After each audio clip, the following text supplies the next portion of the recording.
Rob Walters, your Oxford guide, has found that most visitors to Oxford University have one burning question that they want answered.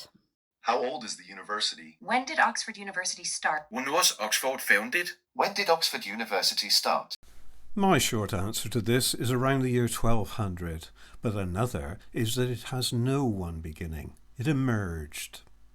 Nevertheless, there is no doubt that it is the very first university in an English-speaking country, though do bear in mind that the language of learning in those early years across most of Europe was, of course, Latin.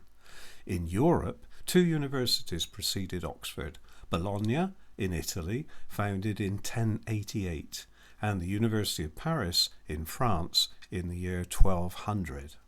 A significant early event in Oxford's history is the completion of the castle in 1073. In the following year, the Church of St. George was built within it, and a secular college was established there, St. George's. But don't get too excited. Here, college means a body of clergy living together and supported by a foundation.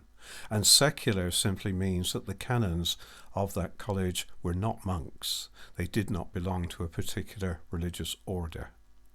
The college had about 5 members, and it and the church were located above the crypt, which can be visited within the castle today. So, nothing to do with the foundation of Oxford, apparently. Nevertheless, there was a famous, or maybe infamous, historian from that college, Geoffrey of Monmouth. He was a member of it from 1129 to 1151, and there wrote the famous book called The History of the Kings of Britain. This book is rather controversial, or perhaps fanciful account, which includes the life of Merlin and introduces the Arthurian legend. The church and the college were short-lived and later absorbed by a monastery. The year 1096 is often quoted as the university's foundation date, with the caveat that there is evidence of teaching as early as 1096. Let's look at that evidence. The first sign of advanced scholastic activity in Oxford was the arrival of a master who taught there from 1095 to 1125. This was Theobaldus of Etampes, near Paris, and this postcard celebrates his arrival. The card is actually from 1907, when an amazing pageant was held in the grounds of Magdalen College School in Oxford, which featured 3,500 performers and 500 horses. We can forgive the erroneous date on the postcard, etc., but do note that the monks were certainly less than welcoming towards Theo. Interestingly, there is a claim that he had over 60 students at his school.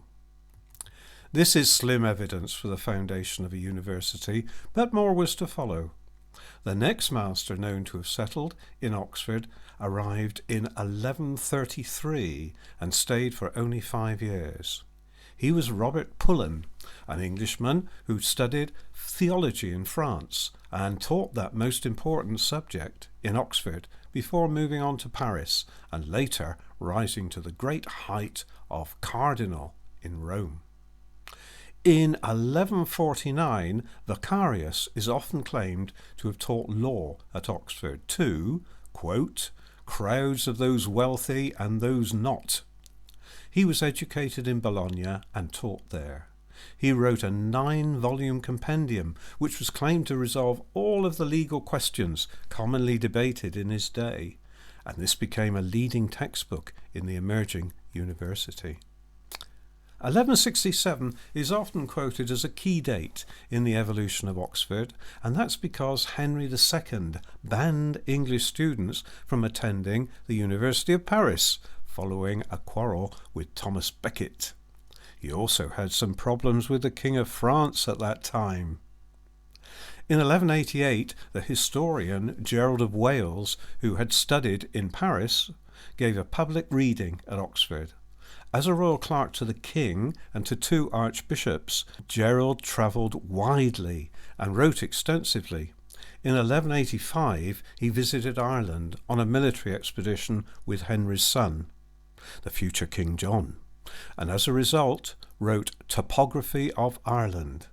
The reading of this book took place over 3 days, and the fact that he chose Oxford for it is held as proof of the academic importance of the town by that time. In 1190, the arrival of Emo of Friesland, the first known overseas student, is claimed to have set in motion the university's tradition of developing international scholarly links. As time passed, the schools of Oxford evolved into halls, and there were many of them. But where were they? A major cluster were located to the north and the west of St. Mary's Church, roughly where Brasenose College now stands. Indeed, as you can see from the map, there was a street here called School Street, which headed north from the western end of the church to the northern section of the city wall, and by 1408 there were as many as 32 halls lining it. It is not clear whether St. Mary's Church attracted the schools to this area, but it is certain that this church became the central meeting point for the budding university. In fact, by the early 13th century, it was the seat of university government and was used for lectures and the awarding of degrees.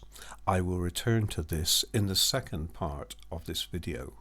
As we leave the 12th century, this is a good point to ask the obvious question: why were these schools for advanced education and the halls that followed them located in Oxford? First, Oxford's location is important as a major crossing point of the Thames. Second, the king had a palace here and held important meetings in the town. Third, it was an important centre for legal disputes, which generated a need for trained lawyers. And fourth, it was soon to become a major magnet for monasteries. Okay, that's hopefully given you an overview of the early stirrings of Oxford University. Part 2 will complete the picture, taking you up to the founding of the first colleges. You can click on it directly after the credits, or you can find it on my Rob's Oxford channel.